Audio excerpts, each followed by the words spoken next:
Welcome to this video on epidemiological studies. In this overview, we will explore the nature of epidemiological studies, their various types, and the advantages and disadvantages associated with each.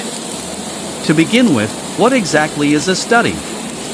A study is a scientific process that aims to answer a specific question using data collected from a population.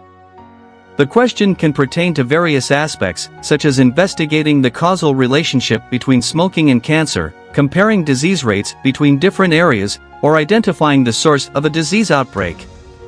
The first step in any study is to define a clear research question.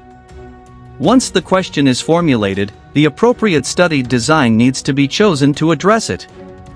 Subsequently, the study is conducted, data is collected and analyzed using suitable statistical methods, and the results are interpreted and reported. Importantly, all studies must be conducted in an ethical manner, respecting the rights and well-being of the participants.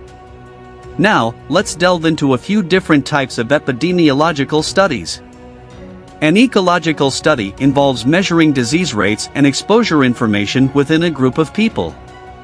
These groups can range from small units, such as households, to large populations like entire countries. It is crucial to note that the conclusions drawn from ecological studies apply to groups rather than individuals. These studies are useful for comparing the health of different populations in various locations or at different time points. They also serve to generate questions and identify issues that can guide future investigations. A case series aims to describe the characteristics of a group of individuals who share a specific disease or exposure. This type of study helps understand the demographics, clinical presentation, prognosis, and other relevant characteristics of people affected by a particular disease or condition. For instance, the occurrence of an unusual pneumonia in men during the early 1980s led to the recognition and identification of HIV. In a cross-sectional study, health information is collected from a selected population at a specific point in time, providing a snapshot of their health status.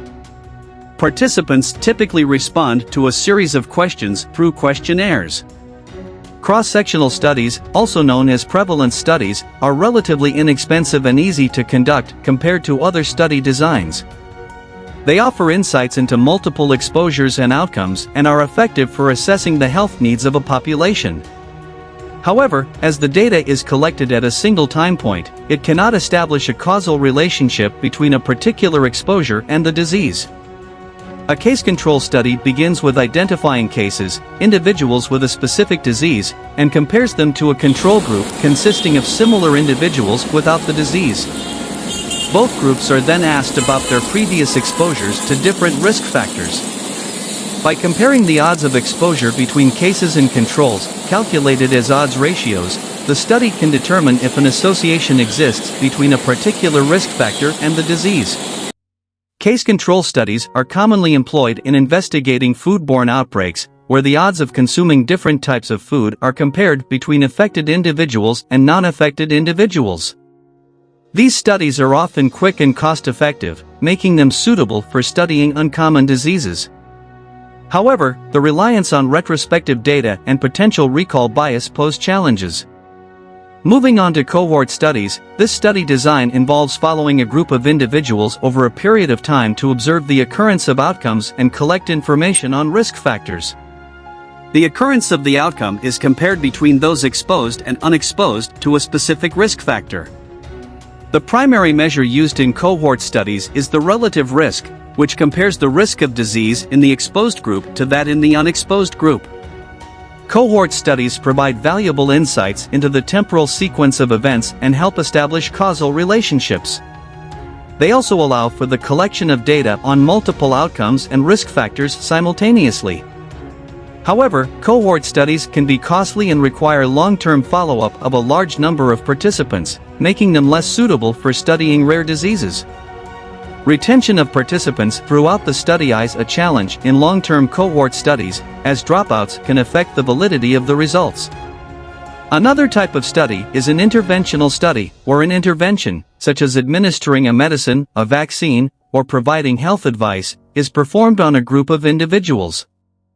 The outcomes studied can include changes in disease status or behavior.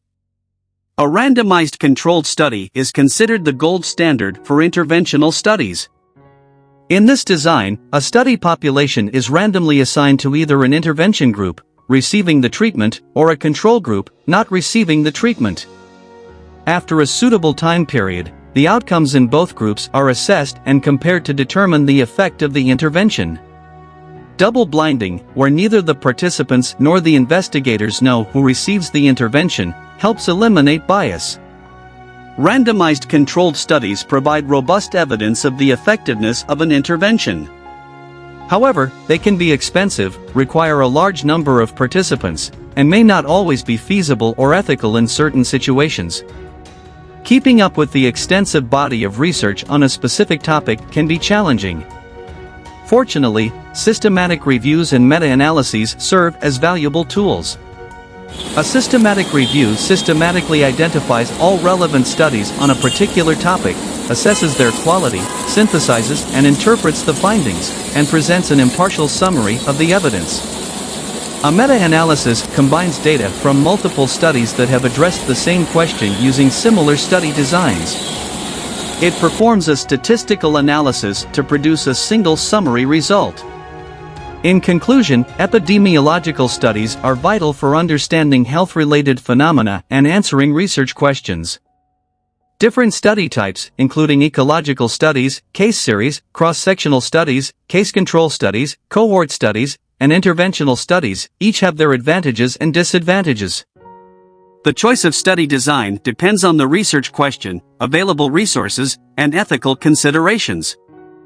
Systematic reviews and meta-analyses help consolidate and summarize the existing body of evidence. By employing appropriate study designs and methods, researchers can contribute to advancing our understanding of diseases, risk factors, and interventions to improve public health.